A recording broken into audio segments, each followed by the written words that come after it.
ವರ್ಷಕ್ಕೊಮ್ಮೆ ದರ್ಶನ ಭಾಗ್ಯವನ್ನು ಗ್ರಹಿಸುವಂಥ ಹಾಸನಾಂಬ ದೇವಾಲಯದ ಈ ಬಾರಿಯ ದರ್ಶನೋತ್ಸವ ಸಾರ್ವಜನಿಕ ದರ್ಶನ ಇವತ್ತು ಸಂಜೆ 7 ಗಂಟೆಗೆ ಕೊನೆಯಾಗಲಿದೆ. ನಾನೀಗ ಹಾಸನಾಂಬ ದೇವಾಲಯದ ಮುಂಭಾಗಿದ್ದೀನಿ. ಸಾರ್ವಜನಿಕರು ದರ್ಶನ ಪಡಲಿಕ್ಕೆ ಕೊನೆ ದಿನ ಕೂಡ ಸಹಸ್ರಾರು ಸಂಖ್ಯೆಯಲ್ಲಿ ಆಗಮಿಸಿ ದರ್ಶನವನ್ನು ಪಡೆದಿದ್ದಾರೆ. ಲಕ್ಷಾಂತರ ಜನ ಈ ಬಾರಿ ಹಾಸನಾಂಬ ದೇವಾಲಯದ ದರ್ಶನಕ್ಕೆ ಬಂದು ದೇವಿಯ ಕೃಪೆಗೆ ಪಾತ್ರರಾಗಿದ್ದಾರೆ. ಸುಮಾರು 15 ದಿನಗಳ ದರ್ಶನೋತ್ಸವದಲ್ಲಿ 13 ದಿನ ಸಾರ್ವಜನಿಕ ದರ್ಶನಕ್ಕೆ ಅವಕಾಶವನ್ನು ಕಲ್ಪಿಸಲಾಗಿತ್ತು. ಈ 13 ದಿನದಲ್ಲಿ ಸುಮಾರು 20 ಲಕ್ಷಕ್ಕೂ ಹೆಚ್ಚು ಜನ ಹಾಸನಾಂಬೆ ದರ್ಶನವನ್ನು ಪಡ್ಕೊಂಡಿದ್ದಾರೆ. ಅದೇ ರೀತಿಯಲ್ಲಿ ಹಲವು ವಿಶೇಷತೆಗಳನ್ನು ಇಟ್ಕೊಂಡು ಈ ಬಾರಿ ಹಾಸನ ಜಿಲ್ಲಾಡಳಿತ ಕಾರ್ಯಕ್ರಮವನ್ನು ಆಯೋಜನೆಗೊಳಿಸಿತ್ತು. ಶಿಷ್ಟಾಚಾರ ವ್ಯವಸ್ಥೆಯಲ್ಲಾಗಿರ್ಬೋದು ಮತ್ತು VIP ಪಾಸ್ಗಳಾಗಿರ್ಬೋದು, ಅನೇಕ ವಿಚಾರಗಳಲ್ಲಿ ಬದಲಾವಣೆಗಳನ್ನು ಕೂಡ ಜಿಲ್ಲಾಡಳಿತ ಮಾಡಿತ್ತು. ಈ ಬಾರಿ ಹಾಸನಾಂಬ ದೇವಾಲಯದಲ್ಲಿ ಏನು ಆದಾಯ ಕೂಡ ದುಪ್ಪಟ್ಟಾಗಿದೆ. ಕಳೆದ ಬಾರಿ 12.5 ಕೋಟಿ ಆದಾಯ, ಈ ಬಾರಿ ಸುಮಾರು 20 ಕೋಟಿಗೂ ಹೆಚ್ಚು ಆದಾಯ ಬಂದಿದೆ. ಈ ನಿರೀಕ್ಷೆ ಸುಮಾರು 24 ಕೋಟಿ 25 ಕೋಟಿವರೆಗೂ ತಲುಪುವಂಥ ಸಾಧ್ಯತೆ ಇದೆ. ಈ ಬಾರಿ ಇನ್ನೂ ಹುಂಡಿ ಹಣ ಎಣಿಕೆ ಆಗಿಲ್ಲ. 1000 ರು 300 ಟಿಕೆಟ್ ಮತ್ತು ಲಾಡು ಪ್ರಸಾದ ಮಾರಾಟದಿಂದಲೇ ಕೋಟ್ಯಾಂತರ ರೂಪಾಯಿ ಆದಾಯ ಹಾಸನಾಂಬ ದೇವಾಲಯಕ್ಕೆ ಬಂದಿದೆ. ಈ ಬಾರಿ ದರ್ಶನೋತ್ಸವದಲ್ಲೂ ಕೂಡ ತುಂಬ ಅಚ್ಚುಕಟ್ಟಾಗಿ ಜಿಲ್ಲಾಡಳಿತ ನಿರ್ವಹಣೆಯನ್ನು ಕೂಡ ಮಾಡಿದೆ. ಇವತ್ತು ಕೊನೆಯ ದಿನ ಆಗಿರೋದ್ರಿಂದ ಸಂಜೆ 7 ಗಂಟೆವರೆಗೂ ದರ್ಶನಕ್ಕೆ ಅವಕಾಶವನ್ನು ಕಲ್ಪಿಸಲಾಗಿದೆ. ಎಲ್ಲ ರೀತಿಯ ಸರತಿ ಸಾಲುಗಳು ತುಂಬಿ ತುಳುತ್ತಿದೆ.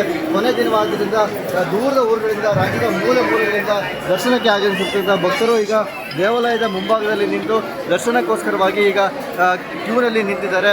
1000 ರೂಪಾಯಿ ಟಿಕೆಟ್ ಆಗಿರ್ಬೋದು, 300 ರೂಪಾಯಿನ ಕ್ಯೂ ಆಗಿರ್ಬೋದು ಮತ್ತು ಧರ್ಮದರ್ಶನ ಸಾಲುಗಳು ಎಲ್ಲವೂ ಕೂಡ ಈಗ ತುಂಬಿ ತುಳುತ್ತಿದೆ. ಇವತ್ತು ಕೂಡ ಸುಮಾರು 2 ಲಕ್ಷಕ್ಕಿಂತ ಹೆಚ್ಚು ಜನ ದರ್ಶನವನ್ನು ಪಡೆಯುವಂಥ ಸಾಧ್ಯತೆಯನ್ನು ಜಿಲ್ಲಾಡಳಿತ ಮತ್ತು ನಿರೀಕ್ಷೆಯನ್ನು ಇಟ್ಕೊಂಡಿರ್ತಕ್ಕಂಥದ್ದು. ಈ ಬಾರಿಯ ದರ್ಶನೋತ್ಸವ 13 ದಿನಗಳಲ್ಲೇ ಈ ಹಿಂದಿನ ಇತಿಹಾಸಗಳ ದಾಖಲೆಗಳೆಲ್ಲವನ್ನು ಕೂಡ ಹಾಸನಾಂಬ ದೇವಾಲಯ ಈ ಬಾರಿ ಮುರಿದಿದೆ. ಸುಮಾರು 20 ಲಕ್ಷಕ್ಕಿಂತ ಹೆಚ್ಚು ಜನ, ಅಂದರೆ 20 ಲಕ್ಷಕ್ಕಿಂತ ಹೆಚ್ಚು ಜನ ಈಗ ದರ್ಶನ ಪಡೆದರೆ ಮತ್ತು ಮಾಹಿತಿ ಲಭ್ಯ ಆಗ್ತದೆ. ಆದರೆ ಕೊನೆ ದಿನ ಏನಿದೆ, ಇವತ್ತು 2 ಲಕ್ಷಕ್ಕಿಂತ ಹೆಚ್ಚು ಜನ ದರ್ಶನ ಪಡೆದರೆ ಅದು ಇನ್ನೂ ಕೂಡ ಹೆಚ್ಚಾಗುವಂಥ ಸಾಧ್ಯತೆಯನ್ನು ಹಾಸನ ಜಿಲ್ಲಾಡಳಿತ ಇಟ್ಕೊಂಡಿರ್ತಕ್ಕಂಥದ್ದು. ಈಗಾಗಲೇ ಸಂಜೆ 7 ಗಂಟೆಯಿಂದ ದೇವಾಲಯದಲ್ಲಿ ವಿಧಿವಿಧಾನಗಳು ಕೂಡ ಪ್ರಾರಂಭ ಆಗುತ್ತೆ. ನಾಳೆ ಬೆಳಗ್ಗೆ 12 ಗಂಟೆವರೆಗೂ ಕೂಡ ದೇವಾಲಯದಲ್ಲಿ ಪೂಜಾ ಕೈಂಕರ್ಯಗಳು ಕೂಡ ನಡೆಯುತ್ತೆ. ಇಲ್ಲಿನ ಅರ್ಚಕರು ವಿಧಿವಿಧಾನಗಳ ಮೂಲಕವಾಗಿ ನಾಳೆ 12 ಗಂಟೆಗೆ ಜಿಲ್ಲಾ ಉಸ್ತುವಾರಿ ಸಚಿವ ಕೃಷ್ಣ ಬೈರೇಗೌಡರ ನೇತೃತ್ವದಲ್ಲಿ ಹಾಸನಾಂಬ ದೇವಿಯ ಗರ್ಭಗುಡಿಯ ಬಾಗಿಲನ್ನು ಮುಚ್ಚುತ್ತಾರೆ. ಆ ಬಾಗಿಲನ್ನು ಮುಚ್ಚಿದ್ದು ಮುಂದೆ 1 ವರ್ಷದವರೆಗೂ ಕೂಡ ಹಾಸನಾಂಬ ದೇವಾಲಯದ ಗರ್ಭಗುಡಿ ಬಾಗಿಲು ಹಾಗೆ ಇರುತ್ತೆ. 1 ವರ್ಷ ಭಕ್ತರು ದೇವಿಯ ದರ್ಶನ ಮಾಡಲಿಕ್ಕೆ ಕಾಯಬೇಕಾಗುತ್ತೆ.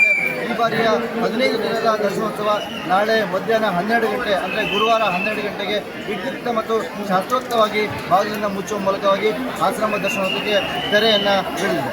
ಕೃಷ್ಣಮೂರ್ತಿ, ನ್ಯೂಸ್ 18 ಹಾಸನ. ನಿರ್ಭೀತ, ನಿಷ್ಪಕ್ಷಪಾತ, ವಿಶ್ವಾಸಾರ್ಹ ಸುದ್ದಿಗಳಿಗೆ ಮತ್ತೊಂದು ಹೆಸರಾಗಿರುವಂತ ನ್ಯೂಸ್ 18 ಕನ್ನಡ ಈಗ ಆಪ್ನಲ್ಲೂ ಲಭ್ಯವಿದೆ. ದಯವಿಟ್ಟು ಇಲ್ಲಿರುವಂತ QR ಕೋಡ್ ಸ್ಕ್ಯಾನ್ ಮಾಡಿಕೊಂಡು ಆಪ್ ಡೌನ್ಲೋಡ್ ಮಾಡೋದಕ್ಕೆ ಮರಿಬೇಡಿ. ನಿಮ್ಮ ಬೆಂಬಲ ಹೀಗೆ ಸದಾ ನಮ್ಮೊಂದಿಗಿರಲಿ. ಧನ್ಯವಾದ.